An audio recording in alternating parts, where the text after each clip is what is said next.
This video is brought to you by Harold Sack, who gave me a massive 1 year's worth of subscriptions on Patreon. Korvold versus the first Sliver, with a decent means of mana, but I mean nothing else really. We'll just try it.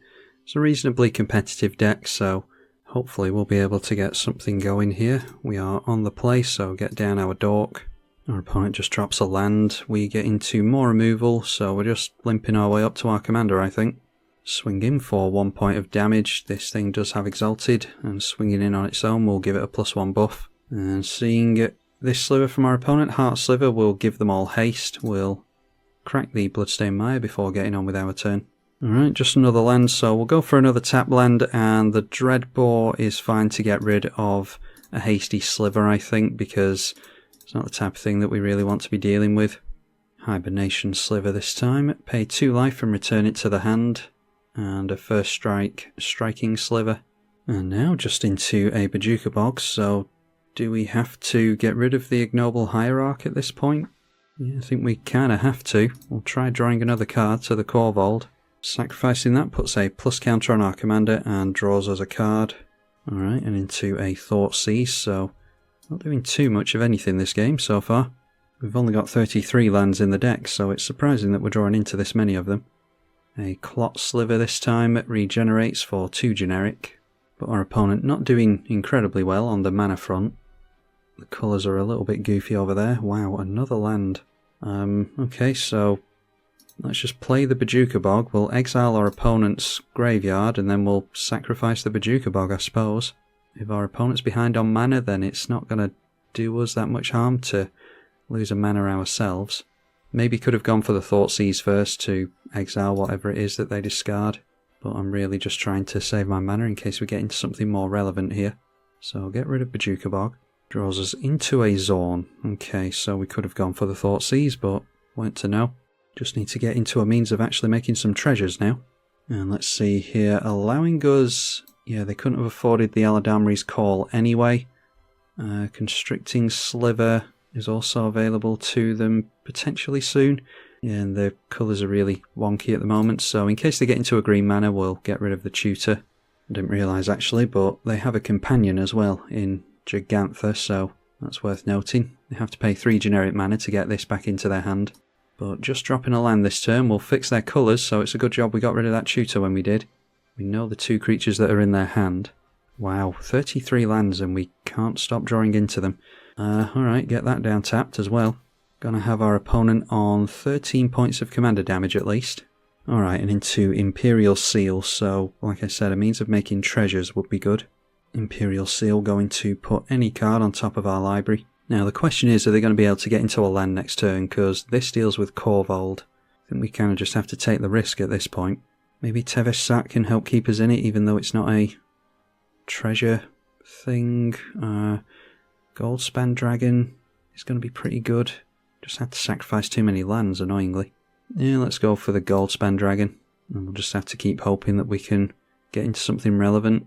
Might as well go for Angrath's Rampage now. I don't think we're going to see any Planeswalkers from our opponent. Make them sacrifice a creature. Just hoping they don't get into a land here, because, like I said, this can deal with the commander, and we could get them on commander damage next turn, as weird as it is, yeah. That was really, really clunky, but thankfully we could keep Korvold in play long enough to threaten commander damage. 1 more buff on our commander gets our opponent with commander damage next turn, and obviously we know what we're drawing into, we just put it on top. See if we can get something more convincing than that. Alright, up against the first Sliver again. Not sure if this is the same user or not. I bet we're going to struggle to get into lands this game, just to be a complete contrast with the previous game. We will mulligan. Yep. Another 1-lander. So we're going down 2 cards. And another 1-lander. Yeah, isn't that always the way? So let's just try keeping at that, and we'll get rid of Mirkwood Bats, Fiery Confluence, and we'll just have to hope that we manage to get into another land. We are on the draw, or on the play even. I wish we were on the draw. Just need to hope that we get into another land, because we do have these rocks available to us. Alright, a land straight off the top, please. Grim Monolith. Well, we might be able to catch up pretty quickly as soon as we get into a land, but how long is it going to take us is the question. A Gemhide Sliver will allow our opponent to get into all the colours he needs, as well as ramping. a Lalia, a Venom Sliver, so our opponent's creatures now have Death Touch, hit us for 1 during the combat phase there. There is the land we've been desperate for, so I'll get in an untapped land, and we can play ourselves an Arcane Signet. Now our opponent could go for the first Sliver, it looks as though that's what he's aiming for. Yep, so cascading with that, holding off on our commander for as long as possible in the hope that we get into a board wipe might be an idea. That is a necrotic Sliver, so probably blows up our rocks with that. Alright, an Endurance, I don't think he's going to be all that relevant. Let's play the Talisman into the Grim Monolith and see what our opponent blows up, if anything, next turn. Now Morophon the Boundless, so that is obviously a changeling. It's going to come down as a Sliver and allows our opponent into a Magma Sliver, which will also cascade.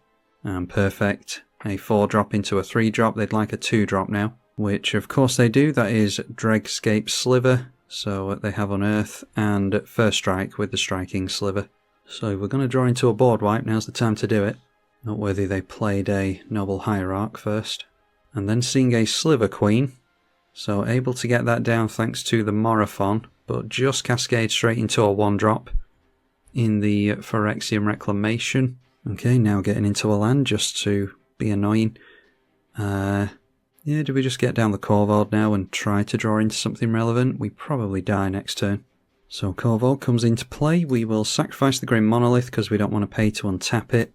There's every chance we could get into a Toxic Deluge here. A Mox Diamond. Yeah, let's crack the Marsh Flats first, because that will draw us another card to the Korvold. This time a Delighted Halfling. So let's have that take us into a Badlands. And I think we're okay to just go for the Dockside Extortionist now that our opponent has an enchantment that will allow us into 1 treasure. Not going to see all that many artifacts and enchantments from a Sliver player. Oh, I accidentally clicked on the Mox Diamond there, so it went into play and then died straight away because we don't have a land to discard to it. That's annoying. Misclicks like that. Yeah, we can float a green for the Delighted Halfling. Draws us into Ragavan. So yeah, you can see what we could have done if we'd actually had the lands early on. Unfortunately, didn't have much luck on that front, so yeah, just get down all these 1-drops and we can maybe use them to chump. But our opponent still has that Necrotic Sliver available, so probably going to be the death of us this game. Well, it's our opponent with the board wipe. That is a Crippling Fear. -3/-3 gets rid of everything but our Korvold.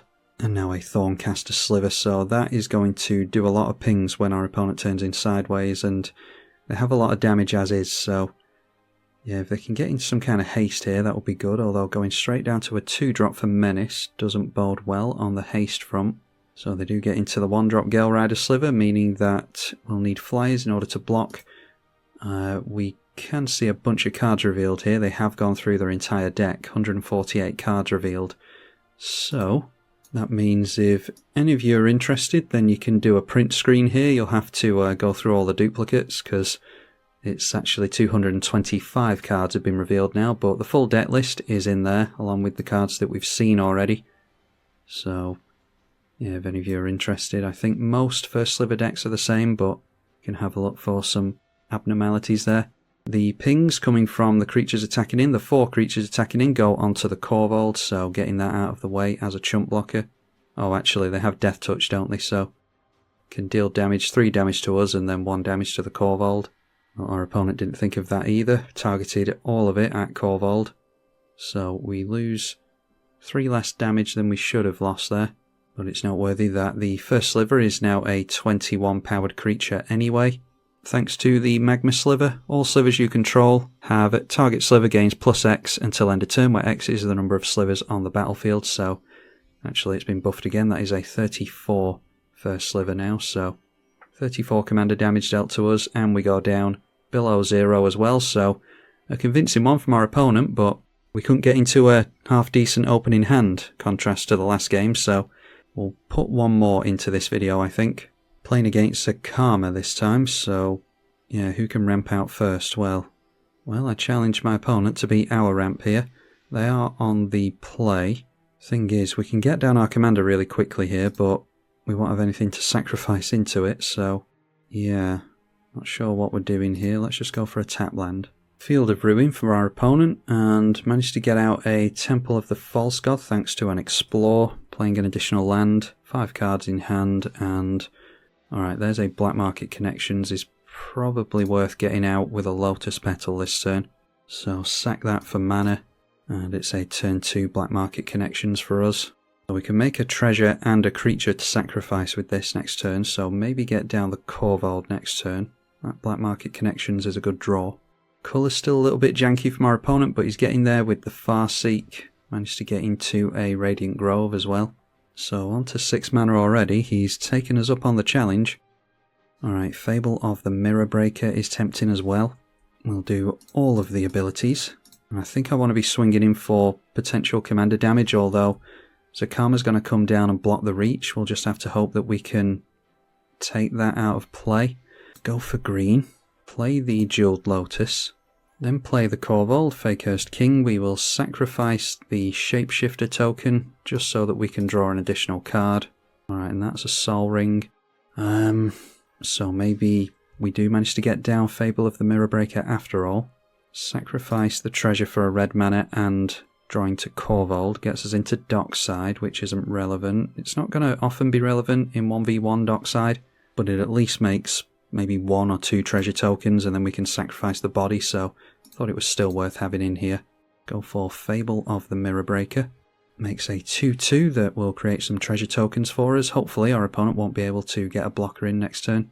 Still 3 mana shy. Makes a land, and you would think it would just be a grip full of ramp that our opponent had so that he can get down his commander into activating the abilities on the Sakama. So if we can get into some instant speed spot removal before that comes down, that would be ideal. Solemn Simulacrum can get in the way of the Goblin token, so it's probably worth an Abrade. Argument to be made for us going for that Dockside before the Solemn gets removed. Okay, a Fire Covenant can get rid of the Zakama. It's just going to cost us a lot of life. And speaking of costing us a lot of life, there is the Black Market Connections as well. I'll put this on the stack first so that we've got more cards to potentially discard to the Black Market. But I'm going to put all the life into the Black Market Connections here. And go down to 27. There is a mountain. So yeah, let's discard Dockside and a land. Probably should have kept the mountain actually, but get into a wooded foothills, so that will draw us with the Korvold. And draws us into a Green Sun Zenith, which can fetch out a green creature. So maybe could fetch out the Tireless Provisioner with the Green Sun Zenith at some point. Anyway, we'll go for a Tiger. Then I think getting out the Mirkwood Bats would be a good idea, because we're looking to sacrifice a decent amount of stuff. So sacrifice a treasure to do it. And keep that card draw up. Gets us into a Laelia. Mirkwood Bats hits play.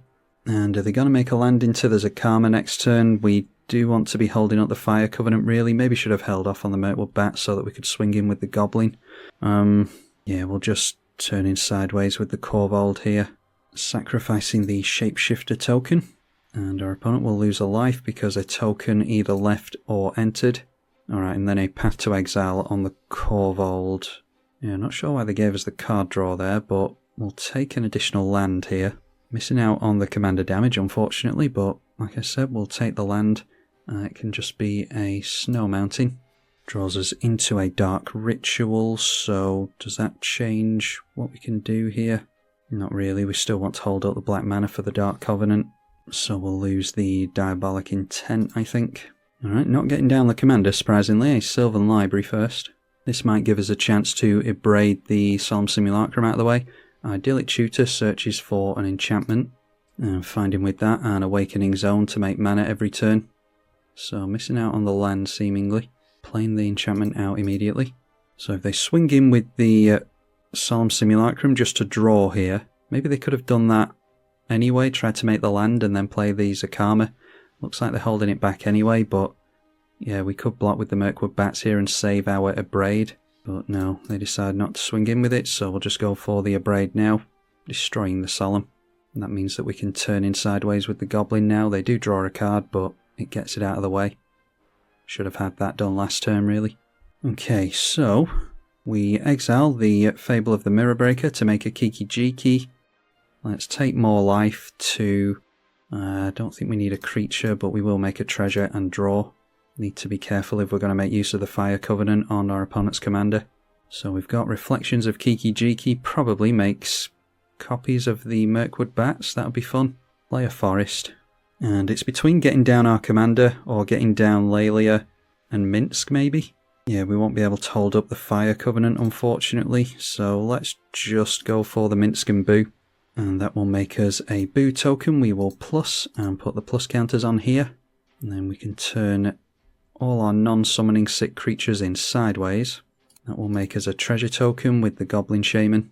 And yeah, obviously could have played the Lelia and swung in there, but I'm thinking of something with Demonic Tutor maybe.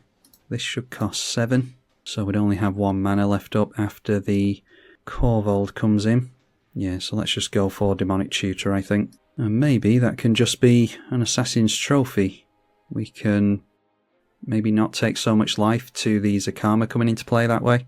Or if our opponent surprises us and doesn't get down the Zakama again, then, well, we've obviously got multiple means of dealing with it at some point. But this could be more mana efficient as well. We hold on to our treasures this way as well. We don't have to go for the Fire Covenant. An Eldrazi Spawn being made for the first time. Sylvan Library going to take life potentially.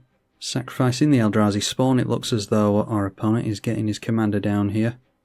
So he will untap his lands, and yeah, I was going to say should crack the Wooded Foothills and tap it for mana in response, but we're going to make him replay his Zakama. So with that trigger on the stack, he's going to make 1, 2, 3, 4, 5, 6, 7, 8, 9 mana again, and he'll have 10 floating, so like I said, he can end the turn with his Zakama in play. And he'll have an additional land from the Assassin's Trophy, but I don't think that's going to be of any relevance. So blow that thing up. We're just really trying to add command attacks to his Zakama really, because next turn we'll be able to blow it up again. So he just recasts it again, untaps all his lands again, and then just a case of seeing how much damage he can do really. So down comes Zakama again. Totally tapped out to do that, but he does have an additional land this time. So 3, 6 and 9, he's got 3 abilities available. The first one is blowing up the black enchantment so that cuts off our treasures and card draw. Then getting rid of the Soul Ring is relevant. So depending on what he does, there's an argument to be made for a Fire Covenant this turn so that we can Dark Ritual Fire Covenant, get rid of it. Going after the Kiki Jiki is his last ability for the turn, so we'll allow that. We've still got the mana to get down the commander again. Minsk and Boo, we already have Boo in play. Alright, draw into the Tireless Provisioner, so don't need to go for the Green Sun Zenith. Drop a land now. Make black mana with the Ritual. Play Korvold. And I think we have to hope that sacrificing a land won't hurt us here. Or maybe just replacing the treasure immediately with the Goblin will be fine. Yeah, I think that's less risky. So drain our opponent again. Get into a fetch land, which will draw us more with the Korvold. Go for plussing on the Minsk, which will put plus counters on the Boo, making that a 7/7. Then we'll draw a card to the treasure first of all. Drain our opponent again. That is a Pitiless Plunderer for some more treasures. Can't get that down first, unfortunately. Let's go for the Fire Covenant for 9 damage to us and to the Zakama. Just have to hope that there's no buff from our opponent. Managing to get rid of that again. So that should cost 13 now. And they've only got 10 mana available to them. 11 next turn. They could get into it. Anyway, let's turn in sideways. Make another treasure token with the Shaman, which bleeds our opponent again thanks to the Bat. That is on both creation and sacrifice of the treasures. And it may well be worth going for some damage with the Boo and some card draw next turn, because ticking down on this is damage and card draw, so yeah, we'll see what happens. Awakening Zone makes another spawn. They need 2 mana. Maybe something like a Soul Ring and a land would do it. Well, there's a Divine Reckoning. We choose a creature we control and destroy the rest, so we're obviously choosing the Korvold here. Well, that does mean that the Minsk and Boo is kind of switched off. A Rampaging Baloths and a land drop for our opponent. We're at 14, our opponent's at 9, so we might be able to get them next turn. We shall see what happens here. Tireless Provisioner and a fetch makes a few treasures, so that is relevant. I think we should be able to do it. So we make a Boo token, we draw into a land, we'll save that just in case the damage is relevant. Yeah, our opponent scooping there.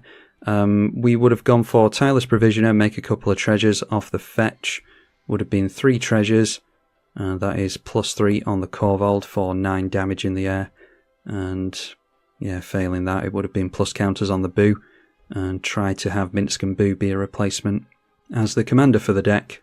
So yeah, that was pretty sketchy towards the end there. If they'd managed to keep the Zakama in play for any length of time, then that would have been game over for us, but luckily managed to deal with it twice in one turn, so it's a fairly convincing victory for Korvold. If you enjoyed the game, then be sure to leave it a thumbs up to help out with the video. And a huge thank you to the patrons for their consistent support of the channel. I'm tribalkai. Thank you for watching.